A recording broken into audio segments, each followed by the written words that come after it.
Okay, let's look at these.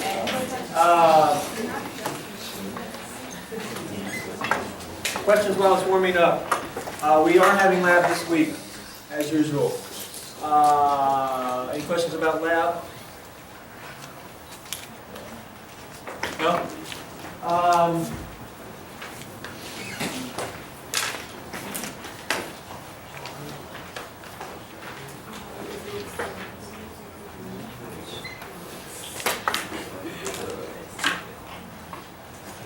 Okay, magnesium make Grignard. Grignard essentially is carbanion. Carbanion adds the CO2, gives a carboxylate. H plus workup gives this here. How we do?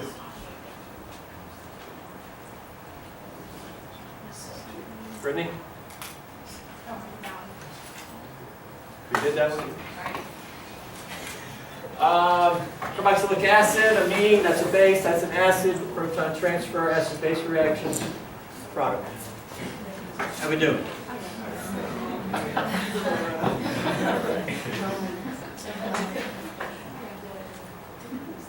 How we do? Questions? Dominique? You get it right? Not that one. Why not? I thought it was G11. I thought the unit thing, maybe it's No, it's acid-base reaction. Yeah, that's my fault. Who got that right?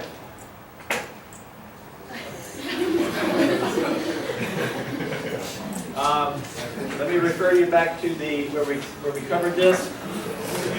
If you have a carboxylic acid in a strong nucleophile, like an amine, Grignard, what's the problem?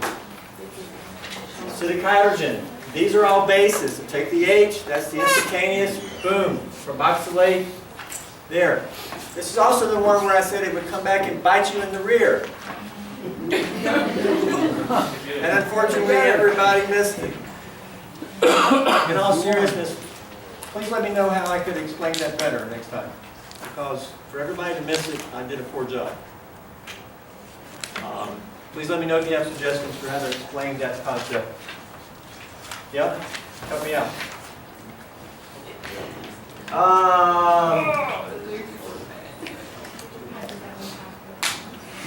Good old Gabriel synthesis. Base takes an H. Base takes an H. We make the, I didn't show it, I showed it here. Anion. That's good old SN2. We got some stereochemistry, inversion, that becomes R. And then hydrolysis, we hydrolyze both bonds and we get the primary amine, NH2. Good old Gabriel synthesis. Yeah? How do we do?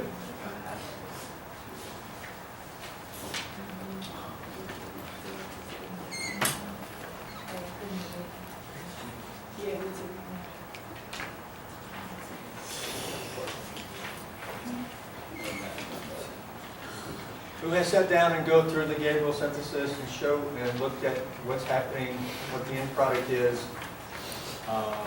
Questions about that one?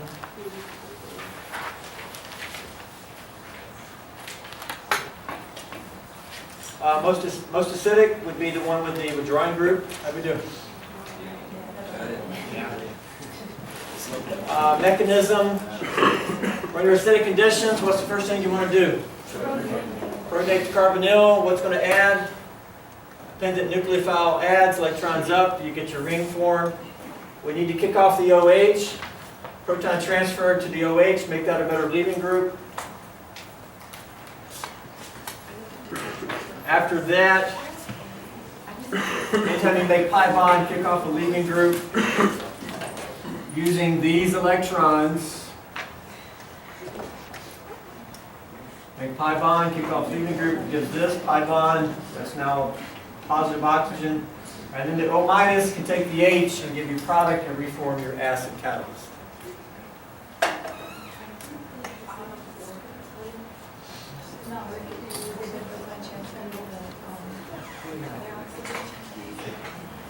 Here? Yeah, at this point, these are equivalent. You could kick off either one at that point. They're equivalent. From this H to the top one. Yeah, those are equivalent. You can do the proton transfer to either one.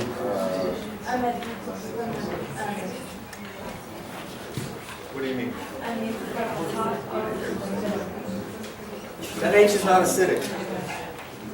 That's like an alcohol or water, not acidic. Where's the most acidic proton? Right there. It's like, which is more acidic, H3O plus or water?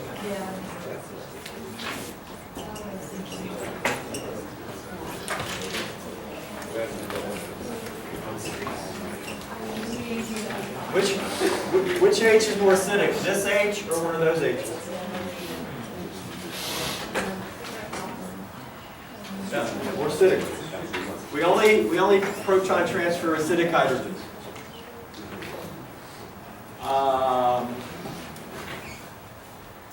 Okay. That'll be posted upstairs. Any questions about the quiz?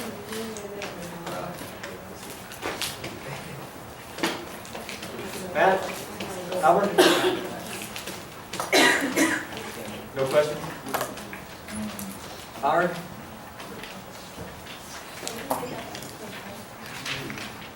Yeah, hopefully on Friday. Okay, let's look at chemistry of nitriles.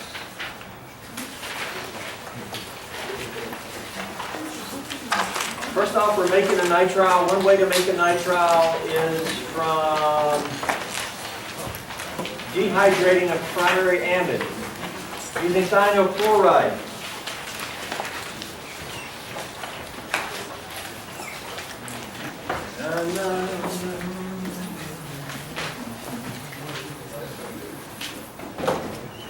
Okay, let's do this with thionyl-chloride. How do we do on this? Does anybody have success?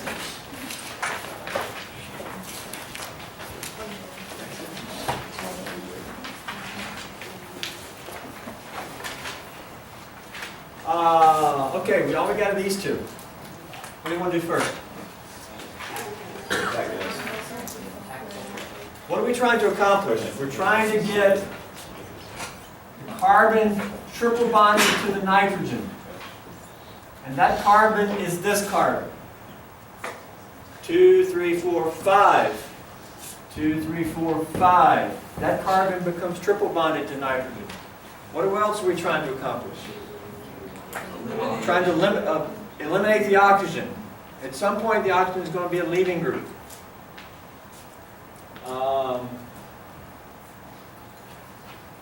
Okay, a couple of things we're trying to do. What do you want to do first? Somebody? Carbonyl attacks the sulfur. Okay? These electrons, have we ever used the carbonyl lone pair to do something before? Yeah. Look at the mechanism on the we pronate. This could attack here. Have we ever attacked such a sulfur? Yeah, several times. Looks like a carbonyl. At this point, what do you want to do? Kick off a chlorine? Weaker bond breaking. Okay, what does this give? Boom, boom, boom. Can I just call all that R? R. Now this is bonded to sulfur, which is bonded to 2 chlorines, and then there's an oxygen.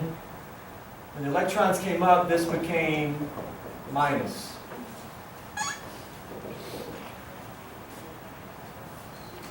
All that's net neutral. We can't just create a minus. Where's the positive at? Right here.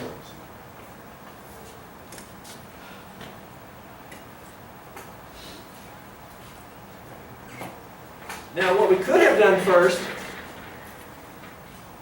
is, before we did anything, we could have shown a resonance structure of our amide.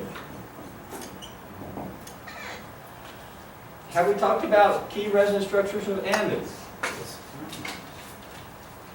And one of the handouts I showed you that the resonance structure for amide is key. I showed you an NMR. how the two methyls were not equivalent. So they're amide. What is the resonance structure of the amide? These electrons here, and these electrons up.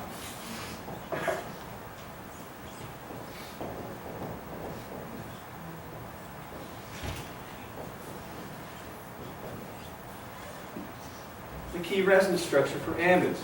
This also explains why this oxygen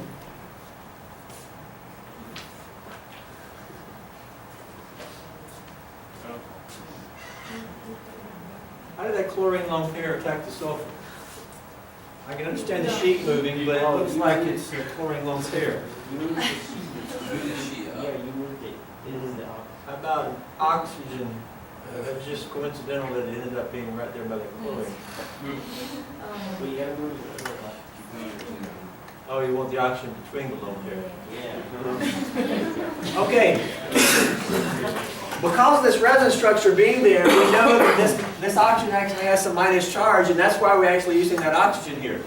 We could have shown the resonance structure first, and then we could have attacked and moved electrons up. And if we did all that first, what would we have gotten? We would have gotten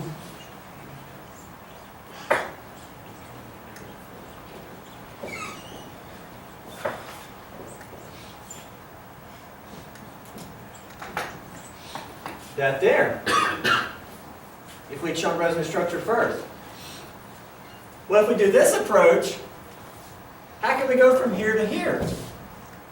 Resonance from nitrogen to oxygen. That's just resonance now. So you can either attack and then do resonance, or you can do resonance and then attack. Either way you want. So now let's do resonance of this, move electrons here, and move electrons up there. What does that give?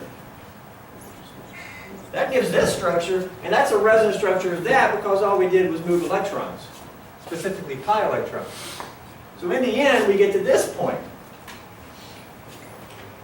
Now what have we accomplished at this point?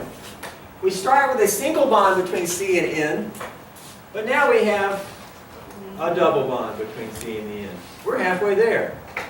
We just need to end up with a triple bond between the C and the N. And we got to get the oxygen kicked off. At this point, this is probably going to say anytime you can make a pi bond kick off a leaving group, that's easy to do. Reform that up here. What does that give? That's going to give R, O, reform carbonyl, one chlorine gets kicked off, N, I'll draw these bonds out, plus, where's our minus at? Got kicked off, right here. We get to this point. I told you Wednesday, what's the byproducts here? SO2 and HCl. Yeah? Right now we can make HCl. How do you want to make HCl? These take here, these leave behind. This gives us all neutral molecules, O, S, Cl, N, H, lone pair there now, plus HCl. So we get to this. Everybody with me? It's all classical and it's mostly review. We're just using these ideas to get to where we need to go here. At this point, that almost looks like an O-tosyl. To be an O-tosyl, we need another oxygen, we need a thiamine. But that's sort of a oxygen leaving group right here. And anytime you can make a pi bond and kick off a leaving group, that's easy to do. What does that give? Now this carbon, how many bonds to nitrogen now? And there's an H on the nitrogen, and that's a plus charge. Because if you remember from week 1 of organic chemistry, that's not a typical nitrogen. The nitrogen is 3 bonds, 1 lone pair. Not typical, so it's probably going to be a charge, and indeed it's plus. Plus what? It's got to be a minus. What's the minus? O.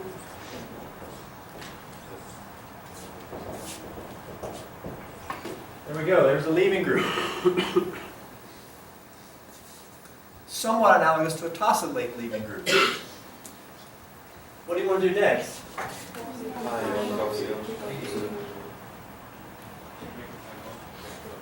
Anytime you make a pi bond kick off a leaving group, that's easy to do. What does that give? That gives SO2, which I said we're going to form. By the way, there is a lone pair on the sulfur, plus what? By the way, I realize that my equation is not completely balanced. We have to lose two H's. I only show one over here. You actually get two HCl's. How do we get the last HCl? Take the H, leave the electrons behind. What does that give? Triple bond. It's all being recorded.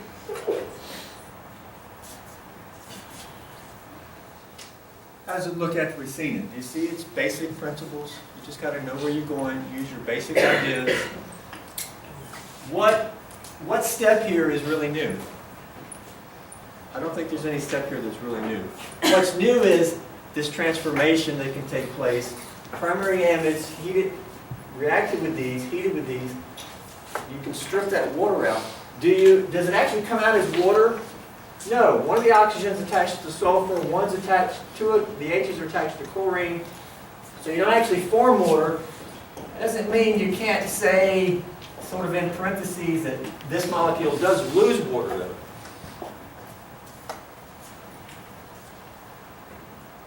Does everybody see that there's really not any new steps up here? Just altogether it's a new line reaction. Okay, how's it look?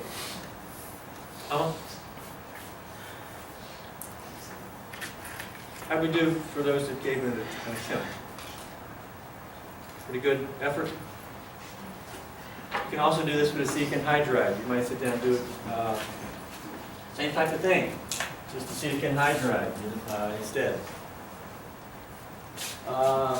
Okay, so that's one way to make a nitrile, dehydrated primary amide. What's another way to make a nitrile? Here, synthesis was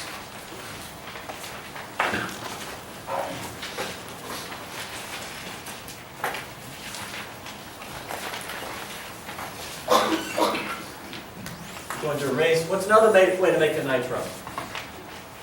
Well, you can look back up there. IC, for example, you have this. You can react this. Hold on, it's right here. Let's make that nitrile right here. These right here. I'll leave this up a little bit longer here. So that right there could be made from what? We actually just made it on the previous page, right? That's the same molecule. That can be made from the primary amide. Or, what's another way to make it? Don't forget the simple way. The simple way is to take this and react it with what?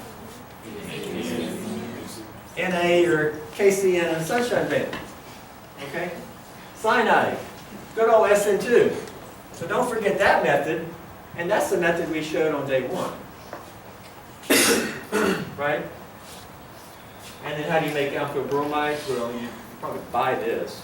Or you can make it from alcohol. Variety of ways. At some point, you're going to buy something.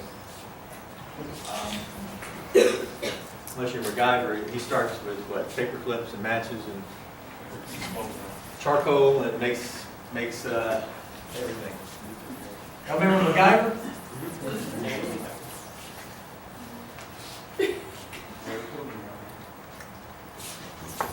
Okay. So don't forget the SN2 root.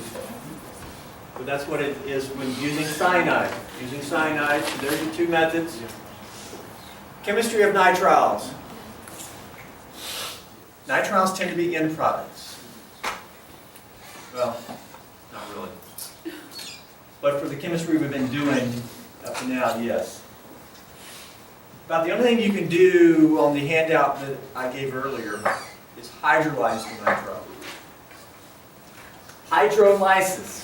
Reacted with water and cleave something. Now what if we react the nitrile with water? what do you first get? You first get back the amide. Because in going from the amide to this, what do you have to remove? You add water. No, you remove water. Well, what's the opposite of removing water? Adding water, you get the amide, okay? Now, nitriles don't react with pure water. If you want to add water, if you want to lyse them with water, hydrolyze them, you either have to have an acid catalyst or you have to have hydroxide, the stronger version of water. Just like with esters and amides. Now, a nitrile obviously does not have a carbonyl. So, how do we react these? Well, what is consistent? We do have a carbon with a pi bond to a more electronegative atom. And that atom does have a lone pair. So let's take a little bit and look at this. You do have a dipole here, so there's some partial plus there on that carbon. Just like with carbonyls, because it's we need another bond here, we'll put another R group. Okay? You do have a dipole here, and so there's some partial plus there. Because there's partial plus, nucleophiles are attracted, and we attack the carbonyl electrons onto the heteroatom. Well, the same thing here. We're going to have a nucleophile. It will attack the carbon, and we move the electrons onto the heteroatom. So it's consistent in that way. And we said before, anytime you do a nucleophilic addition to a pi bond, it only occurs if you can put the minus where?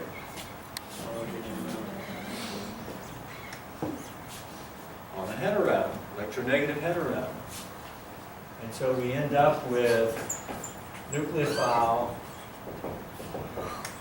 something like this. So just like carbonyls, you can do nucleophilic addition to a nitrile. Now the not as reactive because this is a stronger dipole, because oxygen pool is greater. There's more partial plus here than there, so they're not as reactive.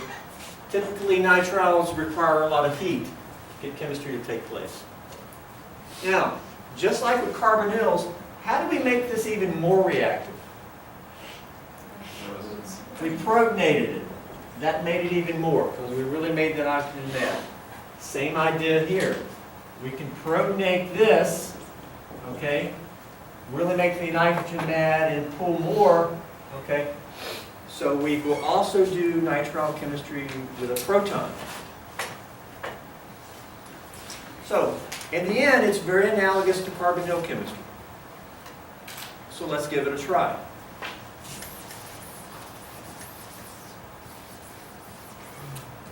I wish I'd left a little more room here, but I think we're okay. We want to add water. We have H2O and H+. What's the first thing you want to do here? Protonate something. Well, the only thing we can protonate is the nitrogen. We're going to protonate it with the H+, and that will give us that there. Now that nitrogen, we made it mad. He's like, I got to have some electrons. So these pi electrons are polarizable more so than single bonds. They can be pulled more. We've got more of a pull. Now it gets to this. Now the water will get off its lazy couch and say, okay, well, you've enticed me. I'm going to now attack. We can move these electrons over. The nitrogen can get what it wants. And that's going to give R, C. Now I have water bonded there. One lone pair left. That happens to be a plus charge. And this here is a double bond with an H, a lone pair. Because what does that arrow mean right there? Pi bond is moving on to nitrogen as a lone pair. So there we go. We just did a nucleophilic addition to a protonated nitrile.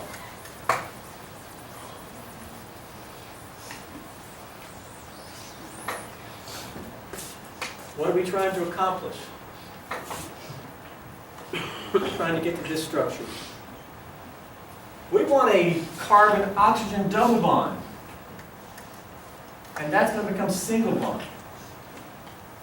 Also, in terms of H's, we don't want an H on there. But we need another H here. What do you want to do at this point, anybody? Proton transfer. This looks like H3O+. This looks like acidic. These protons can bounce around. We do an H+ transfer. We can get to an intermediate that looks like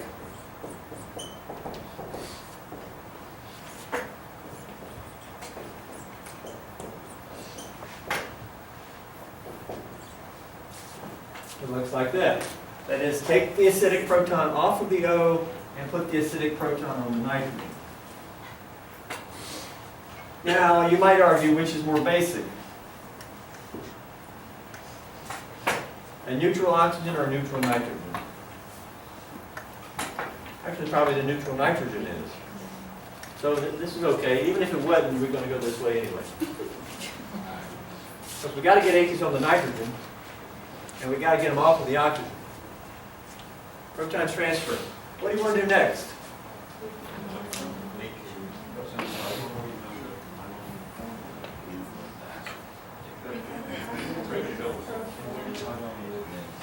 Well, hold on. Why do you want to take one of the H's off? I thought that's what you said. We got 2 there. We wanted 2 there. Let's leave them there. We got to have 2 there. H2O. Hold on. Use LEH. We use LAH on that. Deresidence the nitrogen. No. Lithium aluminum hydride. No. Hold on now. We're doing a mechanism. We're doing a mechanism of reacting this with aqueous acid. There's no LEH up there. Resonance. These electrons can move here. These can move out. Resonance. It's almost like anytime you make a pi bond and kick off a leaving group, we're making pi bond and move these electrons here. That's really resonance. What does that give? We are trying to get a double bond between the C and the O, right? Would this give us that? What does this give? Carbon.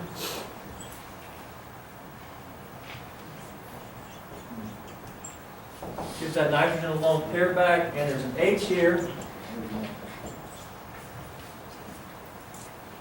All of a sudden, it looks like final product. It just what do we need to do? What acid did we use here? Maybe we use HCl. There's a Cl minus. Cl minus can then take the H, leave this behind, and we get amide plus HCl catalyst. See, the acid component is just a catalyst here.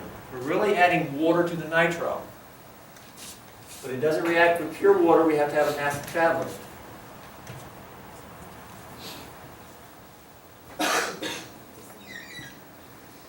Question? Why couldn't you do the acid step first and then hydrogen? And what step first?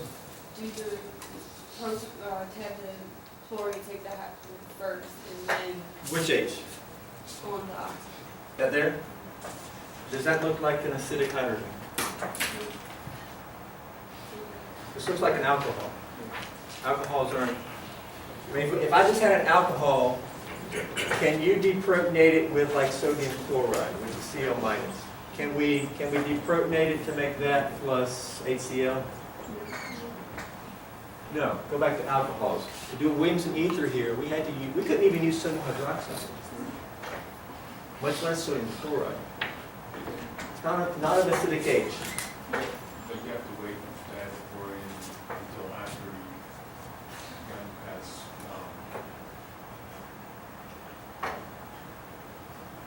if you had the chlorine in the second step there, where you have the oxygen between the nitrogen bonds, Take it here.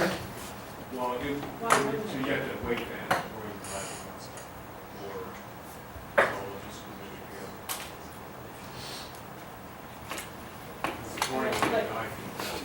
If you took it here and then did resonance, you would have an N minus. And you should never form a strong anion under acidic conditions. Here's an also, I told you if you're using an acid catalyst, here's a way to proceed. If you're doing acidic catalyst chemistry, first thing you want to do is protonate something. That's what we did, right? If you look at all the mechanisms we ever did, the proton stays on your molecule until the very last step. Take it off your molecule the very last step.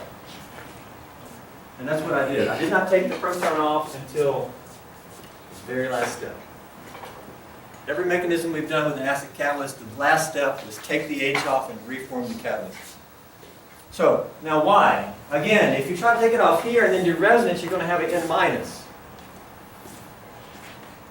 Also, HCl is a strong acid. It protonates anything it can.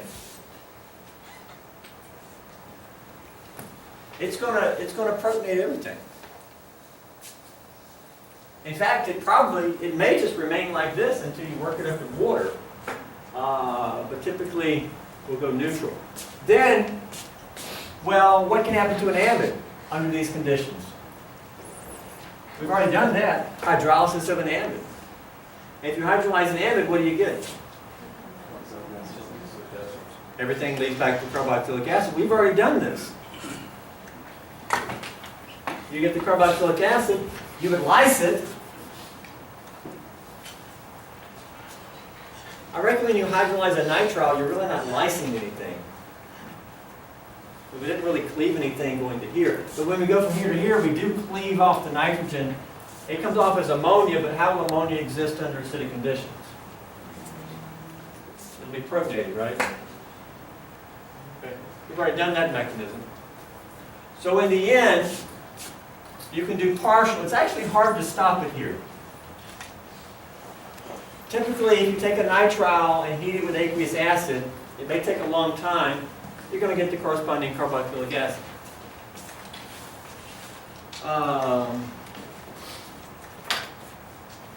But again, that's what we showed in the box. Anything in the box, nitriles in the box, you treat them with aqueous acid, what do you get?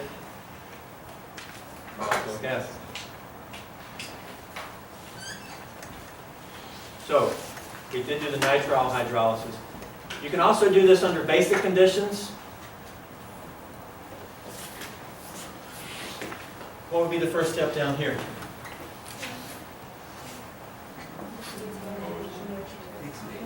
Do you protonate anything? You don't have a strong acid.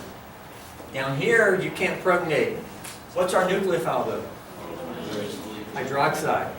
Hydroxide is a stronger nucleophile than water. Because of that, it will react without a proton catalyst. Okay? If the nucleophile is strong enough, it'll add without a proton catalyst. So down here, you're doing it without a proton. You should work through this on your own. Really nothing new. Okay? The basic principles we've already covered.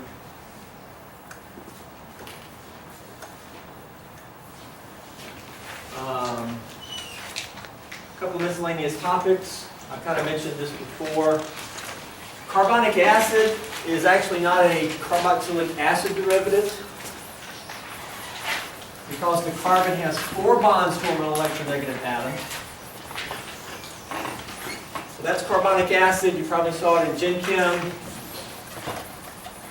It's not a stable acid. It decomposes into water and CO2. This is how you make your volcanoes from baking soda and vinegar.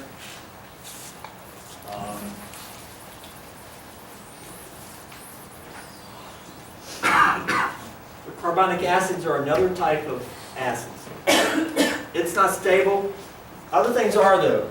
The diester is stable. That's called diethyl carbonate or dimethyl carbonate. Those are stable.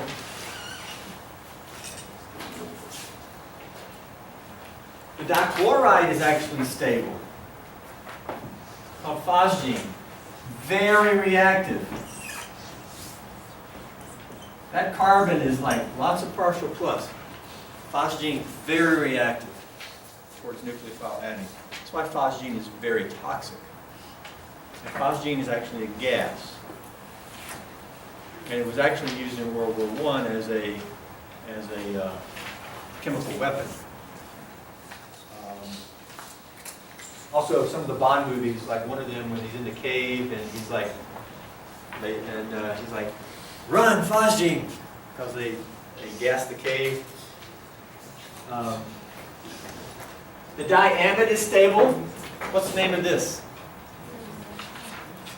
Somebody said it. Urea. Yeah, that's urea. Mixed derivatives are stable.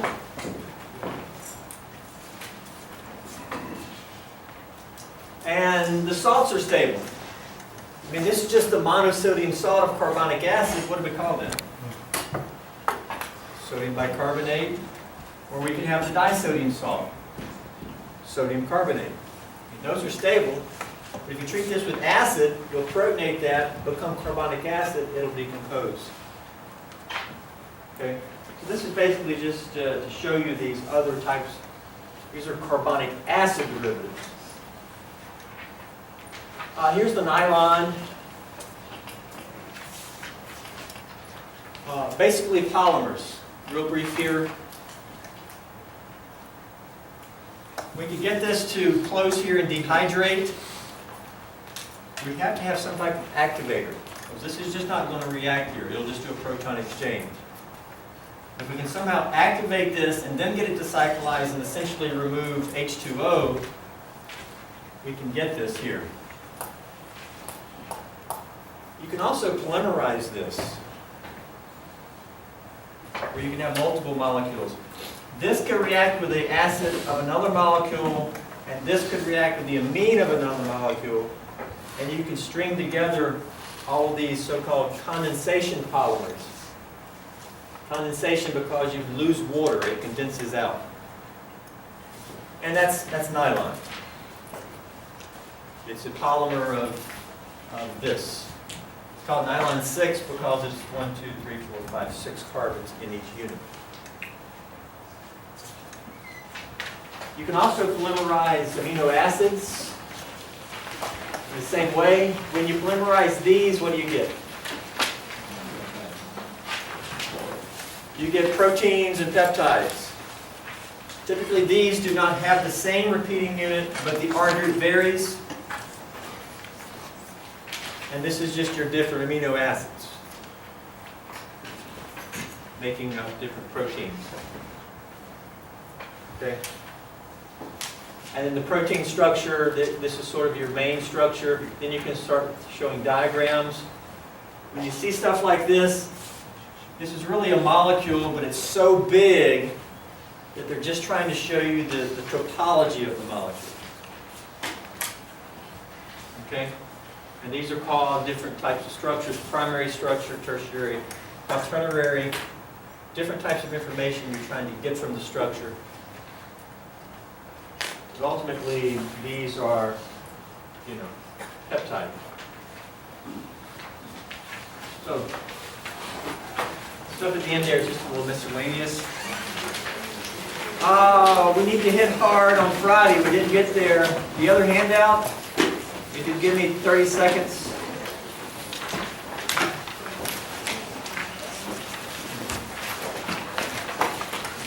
We need to look at this handout here. Please be doing some of these.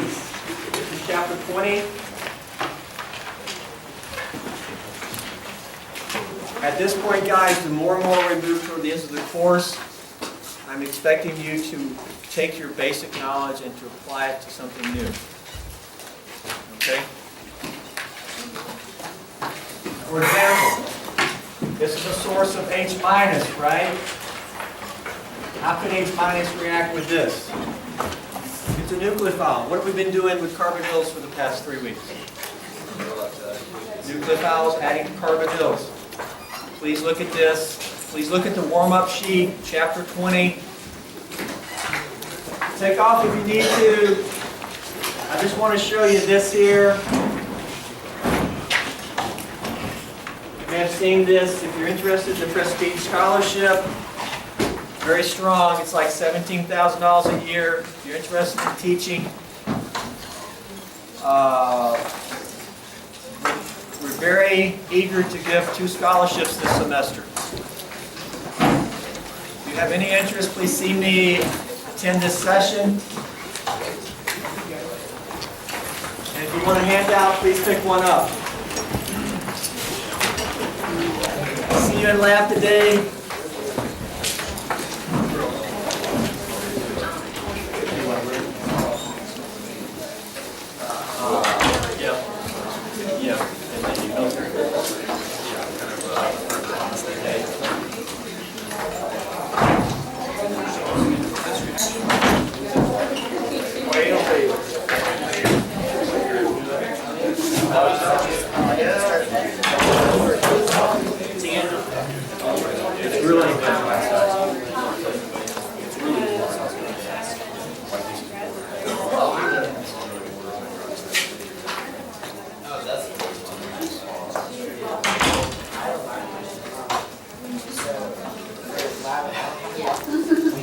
After I got there, to